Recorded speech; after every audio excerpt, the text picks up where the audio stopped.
ദയവ് ചെയ്ത് ഞാനൊരു പത്രക്കുറിപ്പ് തന്നിട്ടുണ്ട്. അത് ആദ്യത്തെ പേജുകളിൽ നിങ്ങളൊന്ന് വായിക്കണം, അത് മനസ്സിരുത്തി ഒന്ന് വായിക്കണം. കാരണം ഞാനൊരു സമരത്തിന് തുടക്കം കുറിക്കുകയാണ്. നമ്മുടെ ബഹുമാനപ്പെട്ട മുഖ്യമന്ത്രിക്ക് 25/6/2026 ഒരു പരാതി അയച്ചിരുന്നു. എൻ്റെ കേസുമായിട്ട് ബന്ധപ്പെട്ട് ഞാൻ ആലപ്പുഴ ജില്ലാ സഹകരണ ബാങ്കിലെ ഒരു മുൻ ജീവനക്കാരനായിരുന്നു. അപ്പം അവിടെ എന്നെ ഒരു കള്ളക്കേസിൽ കുരുക്കി എന്നെ ഒരു ദിവസം പോലീസ് കസ്റ്റഡിയിലും 7 ദിവസം ജയിലിലും അടച്ച് തുടർന്ന് എന്നെ പിരിച്ചുവിട്ട ഒരു സംഭവമാണ്. അതിൽ എനിക്ക് നീതി കിട്ടാൻ വേണ്ടി ഞാൻ ഒരുപാട് അലഞ്ഞു. ഞാനിവിടെ സെക്രട്ടേറിയറ്റ് പഠിക്കൽ 2013 13/9/2013 മുതൽ 2/11/2013 വരെയുള്ള 51 ദിവസം ഒറ്റയാൻ സമരം നടത്തി.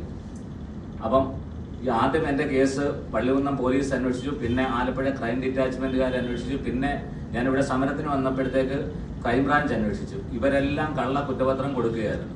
എന്നെ ആദ്യം കായംകുളം കോടതി 2022 കുറ്റവിമുക്തനാക്കിയതിന് ശേഷം വീണ്ടും അന്നേരം കേരള ബാങ്ക് ആക്കി ഞാൻ തിരിച്ചു കയറാൻ അപേക്ഷ കൊടുത്തപ്പോഴത്തേക്ക് അവർ അത് 299 ദിവസം ഡിലേ ആക്കിയിട്ട് നമ്മുടെ ആലപ്പുഴ ജില്ലാ കോടതിയിൽ അപ്പീൽ ഫയൽ ചെയ്തു. അപ്പീൽ സ്വീകരിച്ചുകൊണ്ട് അപ്പീൽ കോടതി എന്നെ വെറുതെ വിട്ട് ഉത്തരവ് റദ്ദ് ചെയ്തു 2024. വീണ്ടും കായംകുളം കോടതിയിൽ കേസ് വിസ്തരിക്കുകയും ഞാൻ എൻ്റെ കേസ് സ്വന്തമായിട്ട് ഞാൻ വാദിച്ച് അങ്ങനെ 29/11/2025 ഞങ്ങളെ വീണ്ടും കുറ്റമുക്തരാക്കി. അപ്പൊ എനിക്കറിയേണ്ട ഒരു കാര്യം എന്ന് പറഞ്ഞു കഴിഞ്ഞാൽ, എന്തിനാണ് എന്നെ സസ്പെൻഡ് ചെയ്തത്? എന്ത് കുറ്റം ഞാൻ ചെയ്തിട്ടാണ് എന്നെ സസ്പെൻഡ് ചെയ്തത്? എന്തിനാണ് എന്നെ ഒരു ദിവസം പോലീസ് കസ്റ്റഡിയിൽ ക്രൂരമായി മർദ്ദിച്ച് 7 ദിവസം ജയിലിൽ അടച്ചത്? അപ്പം ഈ കേരള ഹൈക്കോടതിയെയും ഗവൺമെന്റിനെയും തെറ്റിദ്ധരിപ്പിച്ചുകൊണ്ടിരിക്കുകയാണ്, കള്ളത്തരങ്ങൾ പറഞ്ഞ് തെറ്റിദ്ധരിപ്പിച്ചുകൊണ്ടിരിക്കുകയാണ്. എൻ്റെ സസ്പെൻഷൻ അവർ പറയുന്ന ഡേറ്റ് 18/4/2009 എന്നാണ്. അത് തെറ്റാണ്. എന്നെ സസ്പെൻഡ് ചെയ്തിരിക്കുന്നത് 18/2/2009 അപ്പൊ 18/2/2009 എന്റെ ഏറ്റവും അവസാനം ഞാൻ എന്റെ പിരിച്ചുവിടൽ ഉത്തരവ് തന്നിട്ടുണ്ട്. ആ പിരിച്ചുവിടൽ ഉത്തരവിന്റെ 4-ാം പേജിൽ 11 പറയുന്നത് എന്നെ പ്രഥമ ദൃഷ്ട്യാ കുറ്റക്കാരനായി കണ്ട് 18/2/2009 പോലീസ് കസ്റ്റഡിയിൽ എടുത്തുകൊണ്ടാണ് എന്നെ സസ്പെൻഡ് ചെയ്തതെന്നും 54/2009 നമ്പർ FIR ഞാൻ പ്രതിയാണെന്നുമാണ്. എന്നാൽ ഈ ബാങ്ക് കൊടുത്തേക്കുന്ന പരാതിയിലോ FIR ഞാൻ പ്രതിയല്ല. അങ്ങനെ പ്രതിയല്ലാത്ത എന്നെ എങ്ങനെയാണ് ഈ 18/2/2009 എന്നെ സസ്പെൻഡ് ചെയ്തിരിക്കുന്നത്? അപ്പൊ എന്റെ സസ്പെൻഷൻ നടപടി തെറ്റാണ്. അതുകൊണ്ട് തുടർന്നുള്ള നടപടികളും തെറ്റാണ്. ഇപ്പൊ കേരള ബാങ്ക് ഗവൺമെന്റിന് കൊടുത്തിരിക്കുന്ന രജിസ്ട്രാർക്ക് കൊടുത്തിരിക്കുന്ന മറുപടി എന്ന് പറഞ്ഞു കഴിഞ്ഞാൽ ആഭ്യന്തര അന്വേഷണം നടത്തിയാണ് എന്നെ പുറത്താക്കിയിരിക്കുന്നത്. ആഭ്യന്തര അന്വേഷണം നടത്തിയാണ്. 2 പ്രാവശ്യം കോടതി കുറ്റവിമുക്തനാക്കി. അങ്ങനെയാണെങ്കിൽ ആഭ്യന്തര അന്വേഷണത്തിലെ തെളിവുകൾ കോടതിയിൽ ഹാജരാക്കിയായിരുന്നെങ്കിൽ എന്നെ ശിക്ഷിക്കുമായിരുന്നില്ലേ? അപ്പം ഈ കള്ളത്തരം പറഞ്ഞ് ഞാൻ M.Com MBA വരെ ഗവൺമെന്റിന്റെ സഹായത്തോടെ പഠിച്ചു വന്ന ഒരാളാണ്. അപ്പൊ ഞാൻ ബാങ്കിൽ വന്നപ്പോഴാണ് ഒരു മുൻ ജീവനക്കാരിയെ പിരിച്ചുവിട്ടിട്ട്, മുക്കോട്ടം പണയം വെച്ച കേസിൽ പിരിച്ചുവിട്ടിട്ട് അവരെ ക്രൂരമായിട്ട് കൊന്നു.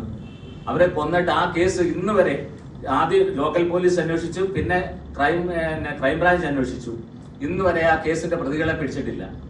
അപ്പൊ അധാർമികമായിട്ടുള്ള നടപടികളാണ് നടന്നുകൊണ്ടിരിക്കുന്നത്. ഞാൻ ഈ കഴിഞ്ഞ 19-ാം തീയതി മുഖ്യമന്ത്രി ബഡ്ജറ്റ് കഴിഞ്ഞപ്പോൾ മുഖ്യമന്ത്രിയെ ഞാൻ നേരിൽ കണ്ടിട്ട് ഞാൻ എൻ്റെ പരാതി കൊടുത്തത്. ആ പരാതി ഞാൻ നിങ്ങൾക്ക് തന്നിട്ടുണ്ട്, 19-ാം തീയതി കൊടുത്തത്. അപ്പോൾ ഞാനൊരു പുസ്തകം എഴുതിയായിരുന്നു, വെളിപ്പെടുത്തലുകൾ എന്ന് പറഞ്ഞു.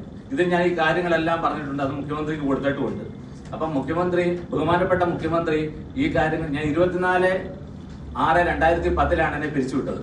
24/6/2026 ഉള്ളിൽ എനിക്ക് തിരിച്ചു കയറാനുള്ള നടപടി എടുക്കണമെന്ന് പറഞ്ഞാണ് ഞാൻ പരാതി കൊടുത്തേക്കുന്നത്. അതുകൊണ്ട് എനിക്ക് നീതി കിട്ടിയില്ല എങ്കിൽ ഈ വരുന്ന 26/6/2026 മുതൽ 30/6/2026 5 മണി വരെ ഞാൻ അവിടെ ഈ സെക്രട്ടേറിയറ്റ് പഠിക്കൽ ഒറ്റയാൻ സമരം നടത്തുകയും 5 മണിക്കുള്ളിൽ എനിക്ക് നീതി കിട്ടിയില്ലെങ്കിൽ ഞാൻ 5:30-കകം ജീവത്യാഗം ചെയ്യുമെന്നുള്ള കാര്യം ജില്ലാ പോലീസ് മേധാവിയെയും മേയറെയും മറ്റുള്ളവരെ എല്ലാവരെയും ഞാൻ ബോധ്യപ്പെടുത്തിയിട്ടുണ്ട്. അതുകൊണ്ട് എനിക്ക് നീതി കിട്ടാൻ വേണ്ടി ബഹുമാനപ്പെട്ട മുഖ്യമന്ത്രിയും ബഹുമാനപ്പെട്ട സഹകരണ വകുപ്പ് മന്ത്രി ഇടപെടണമെന്നും ഈ കള്ളത്തരങ്ങൾ എഴുതിയ ഈ കേരള ബാങ്ക് ഭരണസമിതിയെ പിരിച്ചുവിടണമെന്നുമാണ് എൻ്റെ ആവശ്യം. അതുപോലെ തന്നെ തങ്കമണിയുടെ ജില്ലാ സഹകരണ ബാങ്കിലെ മുൻ ജീവനക്കാരി തങ്കമണിയുടെ കൊലപാതകം CBI അന്വേഷിക്കണം. ഇതാണ് എൻ്റെ ആവശ്യം.